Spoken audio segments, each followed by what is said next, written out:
Story 1. Okay, well, I don't know if this is really the right place, but with all these Karens going around, it made me want to post about a crazy story that happened to me back in 2017 with an ex of mine, his friend and his friend's girlfriend, and how one picture of a group of guys caused an entire friendship to break up. So my ex at the time, let's call him D. Now D and I met through mutual friends, and I met one guy who he loved like a brother who didn't hang out with the group I was with a lot. I mostly saw him when there was a party around. Now this friend, we are going to call him E. E and I got along very well, even when he was so drunk, but he still listened to me, which was rare for a blackout drunk. E met a girl who we are going to call Karen about a year after D, and I started to date. Karen and I got along very well at first. We would talk about our boyfriends while they were doing their own thing, while at a party that D's dad throws. Dee's dad had a party every other Saturday. It was a nice place to go and have a couple of drinks with friends, and honestly his dad was in the middle of a midlife crisis, but his neighbors would come to the house and party as well to make sure that Dee's dad didn't do anything too rash or even get hurt. One Saturday before going to Dee's dad's place, we had a couple of friends in the car. I was driving at the time, and one of the friends needed to get a key made. So we said, let's go to the Lowe's that's next to the store that we were going to get some cases of drinks at for the party. Another group of friends were planning on meeting up with us to drop off E, so we could take him to the party so he didn't have to worry about a ride there. There were 9 of us as a group in Lowe's, and I thought it was funny seeing 8 grown men surrounding a DIY key machine at Lowe's. So with their backs turned to me, I took a picture of them and posted it on Facebook with the caption, "How many guys does it take to make one key?" Honestly, it was pretty funny because they were all dumbfounded about how to make the key. We went to Dee's dad's place, and Karen said she wasn't coming over to the party because she didn't feel good. I messaged her on Messenger saying I hope you feel better and that we would have E back home safe and sound like normal. A few hours goes by, then one of my friends comes up to me saying, "Hey, check your Facebook because Karen is having a meltdown on the picture you posted." Confused, I didn't have my phone on me because I kept it locked in Dee's dad's bedroom during these parties. So I went to check my phone, and sure enough she started to comment on the picture I posted saying, "Does your boyfriend know that he paid for dinner for an ex of yours? And, you are a witch who lies all the time." D and I looked so confused because the only dinners he ever paid for when we had another person around were honestly our friends, and he was just a nice guy to pay for everyone's dinner when we did go out, and none of them were any of my exes. I write a comment back saying, "What are you talking about? You don't know any one of my exes, and D hasn't really met anyone I have dated in the past. E is your ex, and you had your boyfriend pay for his dinner," she said back. "E isn't my type, honey, and honestly you can keep him, but what do you want from me? I demand your location." At this point Dee's dad is in the kitchen with me and says don't give her any addresses, and honestly, I'm glad that she didn't know how to drive at the time or know how to get to Dee's dad's place because she had the memory of a goldfish at times. So me being kinda tipsy decided to kinda mess with her a bit. "Okay, it's 123 Go Screw Yourself Street." She kept demanding to get the address and even asked me where I lived. I kept sarcastically telling her to kindly go to Get Lost Neighborhood and Go Away Street. She was not having it. "I'm going to hack your account and make you look like a witch," was the last thing she wrote to me in the comments. She ended up blocking me, and I was like, well, that's over with. We called E's younger brother to come pick him up after he was done hanging out with his group that he was with. When they dropped E off at Lowe's and told them what had happened, D and I went home and got a good night's rest. The next morning I woke up to 250 text messages from Facebook asking to reset my password, 250 emails about the same thing. I knew who it was and I was ready for a fight, but she wasn't really worth going to jail for. D called E up, and they got into a huge fight about the whole thing, and D kept telling E that he needed to get her away from the group, or don't bother coming back to his dad's place ever again, or else they were going to call the cops on them. A 16-year friendship ended that day over a picture on Facebook because Karen thought she was the queen of the group and demanded my password and location because she wanted to fight. Honestly, the story makes me laugh today, and I still have said picture up on my Facebook page and tell people this one picture ruined an entire friendship because one Karen went off the rails. Story 2. I'm a 29-year-old woman, married to a Korean, and living in South Korea. I've been here since 2019. Neither of my parents attended my wedding. My dad refused to come because he didn't want to quarantine, saying, "I'm an American, and I won't let another country take away my rights." Meanwhile, my mom declined because the flight was too long. However, in the same month, she drove alone for 12 hours to Florida to visit a so-called healer and go clubbing. My mom is originally from Panama and has been living in the United States for over 20 years, yet she doesn't speak English well. She claims to hate the language, calling it ugly, and says she doesn't need to learn it because her children can translate for her. A few months ago, my mom told me she really missed me and wanted to see me. She asked me to come back and visit. I explained that I couldn't, as it wouldn't be fair to my husband. After all, I would be taking a vacation while he would still be working and covering the expenses. My mom got upset and kept bringing it up for weeks. I jokingly suggested that if she really wanted to see me, she should come visit me here. She responded with a flat-out never and said she didn't want to go to China.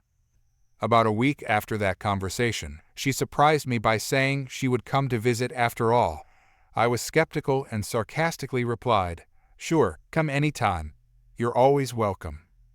To my surprise, she followed through and actually bought a ticket. It's non-refundable, but she can reschedule it if needed. Ever since she bought the ticket, however, she's been coming up with so many demands that I'm already feeling overwhelmed, and she hasn't even arrived yet. Her first demand is that she must stay with my husband and me in our tiny 2-bedroom apartment. The second room is barely big enough to be called a closet. She claims she's afraid of being harmed in a hotel room and genuinely believes that South Korea is a very unsafe country. She's convinced she would be attacked if left alone. She even declared that she would sleep in the bed with me, and my husband could sleep on the floor because, according to her, people from China like sleeping on the floor anyway. I offered to stay with her in a hotel until she felt comfortable, but she blew up, going on about safety concerns and insisting she would do as she pleased. Her second demand is that we go to the nearest United States military base about 2.5 hours away as soon as she arrives so she can buy groceries. She doesn't trust Korean grocery stores, claiming that they might trick her into buying dog meat or label dog meat as pork or beef. She has made it clear that she'll only eat food she cooks herself and won't eat at any restaurant here because she's seen too many videos about unclean restaurants in China. My husband has told her firmly that we won't be going to a base in her first week here, which caused her to have a meltdown. She finally convinced herself she could manage on eggs and rice until we take her. Her third demand is that I take her to a place known for a unique statue display, which is a 4-hour drive away. My husband has agreed to drive us there just to keep the peace, but he's unhappy with her demanding attitude. She also wants me to take her clubbing, but I refused, pointing out that most clubs have an age limit, which she's well past. She has several other requests, but I'll skip those for now. Today, we had a major argument because my in-laws want to meet her. I've been trying to come up with excuses, but my in-laws are persistent. My mom announced that if we go to their home, she won't eat anything they cook, and if we go out to a restaurant, she'll only eat plain white rice. She has always made unnecessary remarks about my husband's family, even though she's never met them or even my husband, for that matter. When I gently asked her to be on her best behavior and not to embarrass me, she threw a fit. She accused me of being ashamed of her, saying she had done nothing wrong and didn't deserve to be treated as though she were a problem. She reminded me that she's taking a long, exhausting trip to see me, and she feels I should be more appreciative of her sacrifice. At one point, she even threatened to cancel her flight.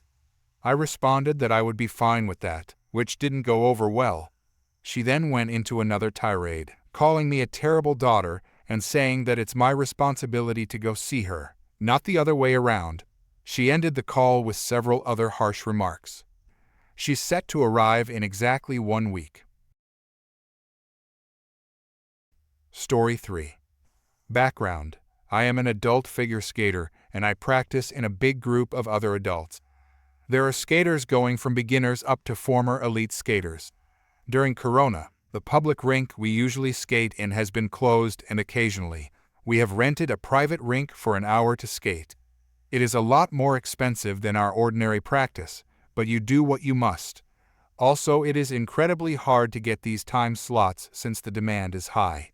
Skating is a Corona-safe sport, no worries. We are 8 people on the whole ice and change outside. It is all correct by our laws. A few months ago, we had rented the ice and arrived at our time.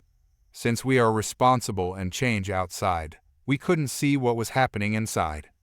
Once I and one of the other skaters were ready to go on the ice, we headed inside, and by the rink side we found about 10 parents and something like 15-20 children aged 3-6 years. One of the moms, the entitled mom, approached me with a worried expression. The entitled mom: "Are you the ones that reneeded the ice?" Me: "Yes. You see, we were just informed that we booked the wrong day. Apparently we booked next week this time, but we are here today. I am sorry to hear, what a bummer." She looks at me and the other skater. "Is it just the 2 of you?" The others are still tying their skates outside, and only the 2 of us have come inside yet. "No, we are a whole group. Can't we split the ice half and half?" No. We're not here to joy skate. We're practicing seriously. For several reasons. The first and foremost, it is incredibly dangerous.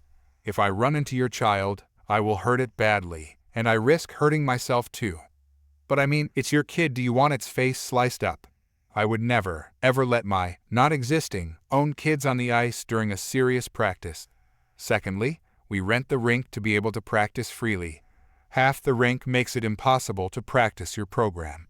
Third, children usually drag a lot of mud onto the ice, either on their coveralls or the parents on their shoes when they walk on the ice to help them when they fall.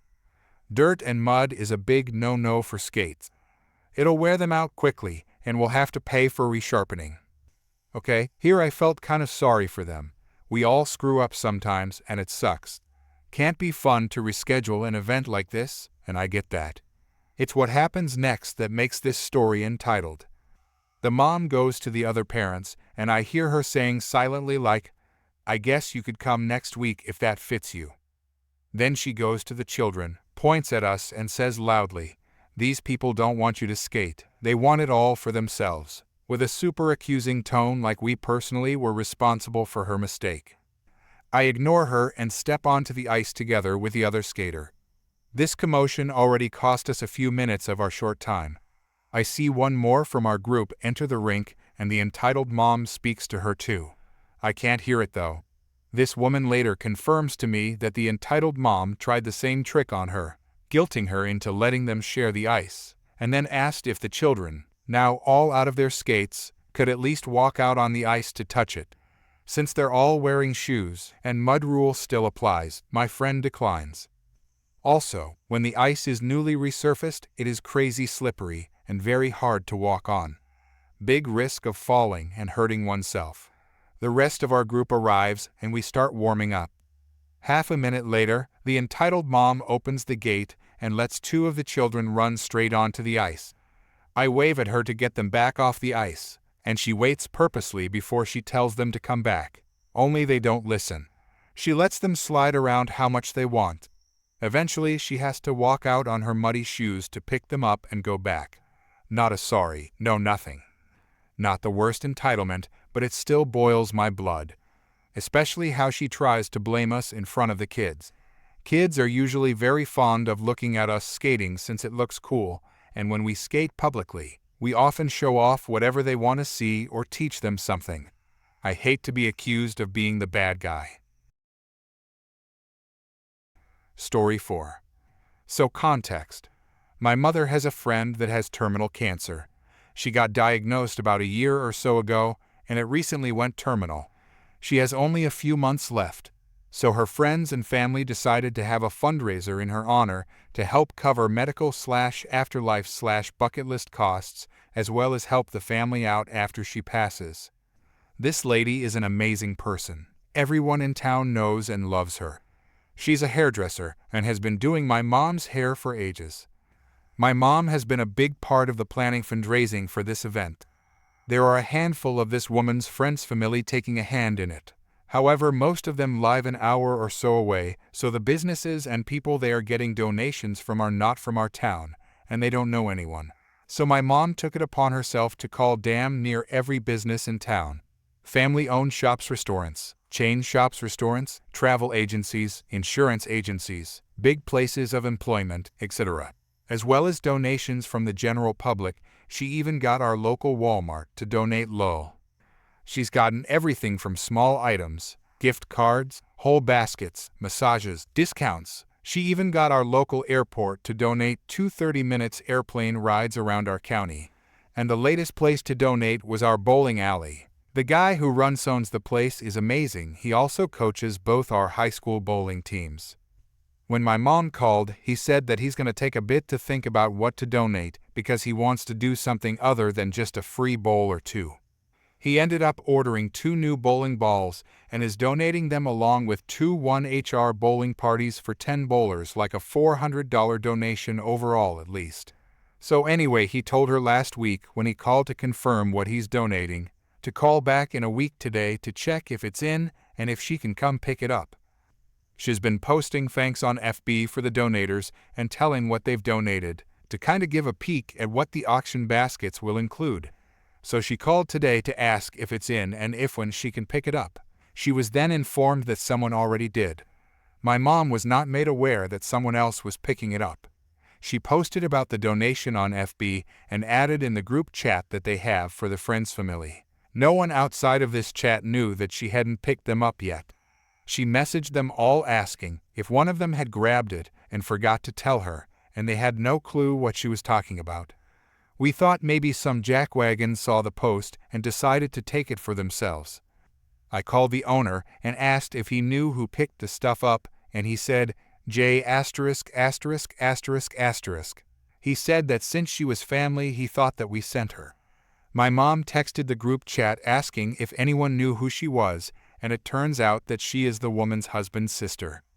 This sister is not in any of the group chats and has not attended any of the meetings regarding the fundraiser or the planning. The woman's daughter is in the group chat and is very active in the planning and the fundraising. She called her mom and asked if she heard from the sister and if she has seen the bowling ball certificates, and her mom said that the sister brought them to her home, saying that she got this huge donation from the bowling alley. None of the donations have been going to her house. We don't want to clutter up her house and cause her stress trying to help plan, so the friends family have been keeping the stuff at our houses until time for the fundraiser. So there's no other reason for her to take them to her house, other than to take credit for it. I just don't understand why she would take it upon herself to go pick up a huge donation that she didn't take part in, without telling my mother, the one who got the donation, that she didn't need to go pick it up because she had it covered.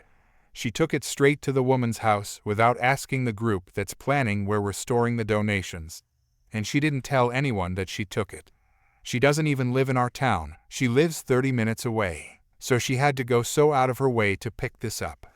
She took this to her sister-in-law's house, trying to take credit for this huge donation when she hasn't put in a lick of work to this fundraiser, and left us worried that someone just took our donation and ran with it. Story 5. Many years ago, I was a broke kid just out of high school who had no plans for college at the time because I was sick of school. I moved in with a friend, but he lived in what was an economically depressed area at the time with very few job prospects for a guy like me. I was young and willing to do just about anything for hourly work after 8 months of mostly being supported by my friend like a real friend will do for you. I tried to apply anywhere I could, but almost no one was taking applications. I stumbled across an ad for a job in a construction-related trade, and at this point, I was ready to do anything to stop being a burden. There was no real interview. I was new. So I was going to start out making minimum wage, and they would be able to give me cash, which was great since I didn't even have money to open a bank account. I thought that this probably meant it was an under-the-table type of job like the couple other bad commission jobs I'd tried since I got there, but figured, screw it, at least I've got a job that pays hourly. The first day I show up to the shop at the scheduled time, and they ask if I had my own tools. Of course not. I don't have any money. I had to borrow from my friend to get gas just to work the first 2 weeks. This was no problem, and they handed me a stack of new tools for my first day. I was also handed a time card and told to wait outside while each cruise supervisor was given their instructions. The supervisors gave us rides to the various job sites in the company vehicles. Everyone was told what to work on, and I was trained on what to do. My work was periodically checked by the supervisor. When the supervisor decided we were done for the day, we were all taken back to the shop, turned in any extra materials, and went home. And so it went every day for the next 2 weeks. If I needed a breathing respirator or eye protection, they'd hand it to me. Another tool? No problem. At the end of the second week, I confusingly received a check for my first week of work, and it was a lot less than expected. There wasn't an earnings statement, so I figured maybe I was wrong, and they had taken out taxes. I was just happy to be able to pay for my own gas and take my friend to dinner as an underwhelming thank you. I asked them about the cash, and they promptly took the check back and handed me the amount. The next week, my check was a lot closer to the amount of money I expected, so they obviously hadn't taxed it. I was a bit confused, so I asked why my first check was short. That's when I found out I had bought all my supplies from them, and the money was taken out of my pay. I'd already seen one guy fired for questioning them on a job site, so I wasn't about to press the issue or ask more questions. Now, I'm not a stupid guy, and if I had more sense at the time, I would have run far away. I should have known better, but again, I was young, uneducated, had a job in a time when it was hard to find one, and was finally able to pay my own way. Then I was stuck. I was working to make enough money to eat, have a roof over my head, and buy gas to get to work and earn another check. Sure, some of it was my own doing in wasting some money here and there, but the rent was almost 2 weeks' pay by itself. Car insurance, utilities, and a phone were most of another week of pay. Gas and food every week accounted for most of the 4th week of pay, and whatever was left went to liquor, beer, and small guilty pleasures. I say this only to illustrate the situation I found myself in, and why the last thing I was going to do was up and quit my job. I tried to look for another job when I could, but unfortunately, when you are working a long distance from home, from early morning to late evening including drive time, and making just enough money to get by, you can't just take off work to go for an interview. This was my new life. Days became weeks, weeks became months, months became a year. Over time, I came to find out who all my coworkers were. The meth heads, the alcoholics, the guys fresh out of prison who usually fit one of the 2 previous groups, even on probation, and a number of illegals. Some were jerks, the alcoholics. Some were really nice, the illegals. Some were just there to make it another week. Side note, before I get hate for using the word illegals, I don't hate illegals. Just don't bother trying to tell me they are undocumented, because that is just a PC word for illegal. I had done some harmless but illegal stuff in my past as well, but not been caught.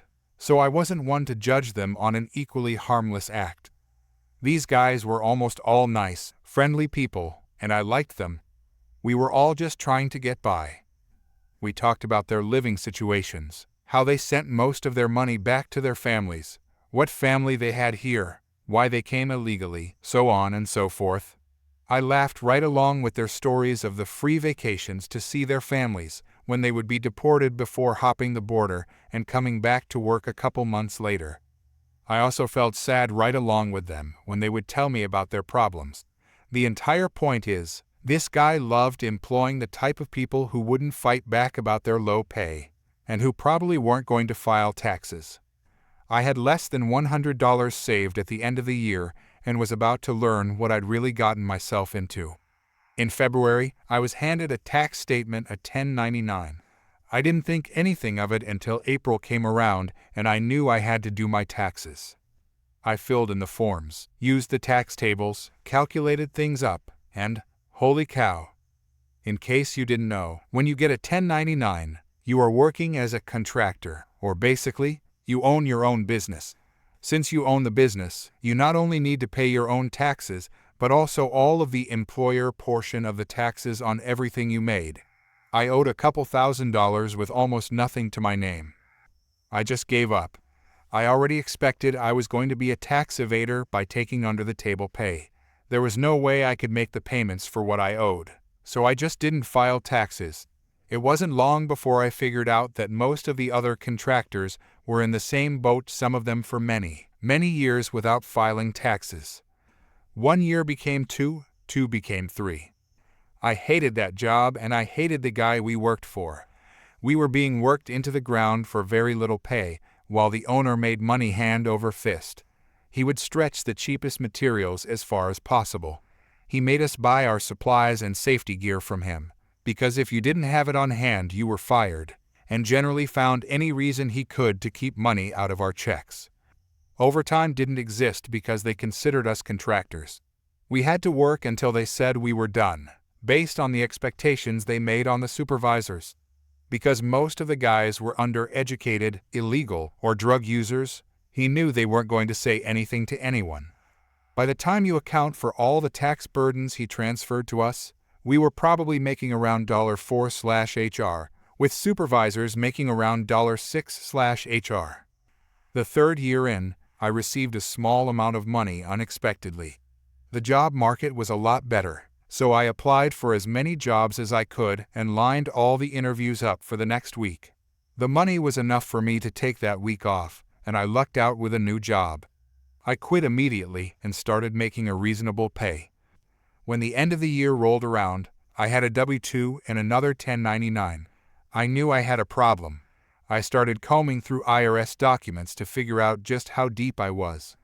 Back file, pay penalties and interest. The IRS would keep all my taxes, and I would still owe about $5,000, which I could make payments on. At my current pay and what I could afford, I would probably be making payments for at least the next 5 years with the interest. One day, as I was agonizing over the approaching deadline to file, one of the IRS documents sparked an important question. What made me a contractor? Turns out, according to the IRS definition, I probably wasn't. Since I was told when I had to work, when I could leave, where to work, what to do, all work was supervised, and training was provided, all these things added up to it looking like it would be determined I was an employee. Armed with this information, I filed my tax forms and immediately started a dispute process with the IRS. I made sure to be clear that all of the employees were in the same situation. At best, I hoped I would be just a little less screwed on how much I owed. Things worked out better than I had planned. The owner tried to dispute it, but my story was too compelling. The IRS found in my favor, and I was able to amend all of my previous returns. I still owed the penalties and some taxes for not having filed on time, but it was nothing compared to my old employer. He and his business were audited, then slammed with a ton of fines and penalties. His name and business were ruined. The last I heard, he was doing small odd jobs. As an independent contractor, all I could think was, enjoy the taxes, you jerk. Story 6.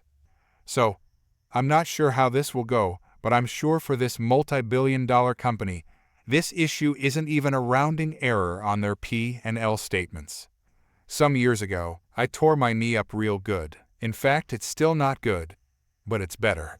I wasn't worried, though. I had a good job, with good health insurance.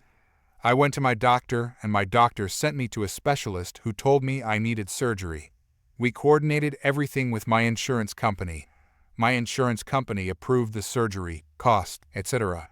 All golden, right? Well, a few weeks after my surgery, I got a bill from an anesthesiologist. Turns out a week or so before my surgery, his agreement with my insurance company expired, and he didn't renew it or something. What does this mean for me? It meant that he didn't get paid his fee, and that fee apparently was $4,000.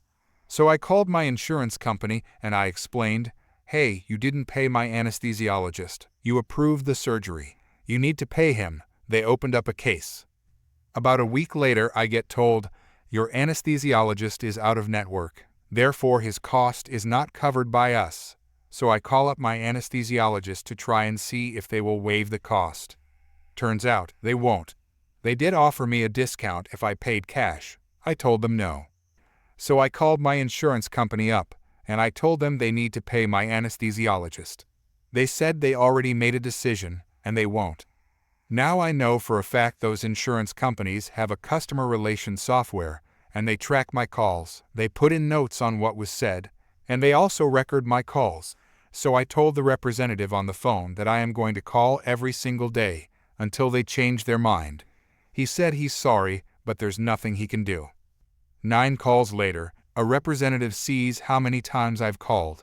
She goes, "You've been calling every single day." I go, "Yeah." She goes, "That takes a lot of time, doesn't it?" I go, "I'm on disability. I got nothing but time." She said she understands, but unfortunately they still aren't going to pay my anesthesiologist. My theory is there was a disagreement between my anesthesiologist and my insurance company, and I was caught in the middle. 4 days later, 4 more phone calls. A representative asks me how many times I'm going to keep calling. I tell them I'm going to keep calling until I get the answer I want. Honestly, by this point, it had become a joke among my friends.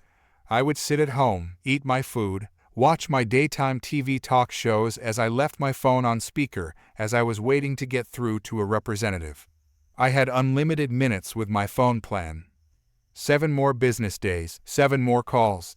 I finally get a representative who notices my log history and comments that he's never seen anyone call this much over the same issue and get denied every single time. He said he's going to refer me to a higher level to try and resolve my issue. This wouldn't have been the first time it happened. 3 days later, I'm about to make my 3rd call when my phone rings. It's a higher level manager who deals with special claims, and he gives me this speech about how due to contractual obligations they are unable to pay my anesthesiologist. I ask him, "How much of your employees' time do you think has been spent telling me no?" He pauses for a moment and goes, "Well, you've been calling us every day for several weeks." "Yes, and how much of your employee time do you think has been spent telling me no?" He goes, "What's your point? Your company has probably spent more money telling me no than it would have cost them had they just paid my anesthesiologist." To which he responds that's unfortunately the way it is, and he has very little power to change it. To which I said, "That's fine, I'm going to keep on calling every single day and putting in a new case every single day." To which he said, "That's not going to change anything." To which I said, again, "That's fine, I'm going to keep calling." Well, I keep calling, 5 more days. When I get another call from my insurance company, it's the same gentleman who told me no. Honestly, by this point the representatives I was calling were really familiar with me. One representative even commented that he's never seen as many calls logged in such a short period of time. After further consideration, we have decided that we will authorize the payment to the anesthesiologist, to which I asked, "And when will he get his payment?" "A couple business days." "That's fine, I'm going to call him and confirm he got his payment." To which the guy laughed and said, "I'm sure you will." Edit. What makes this petty? Honestly, the anesthesiologist had offered to settle the bill with me for half, and I had the money to pay him, but it was a matter of principle to me. Welcome to America, the land of the free, just not free healthcare.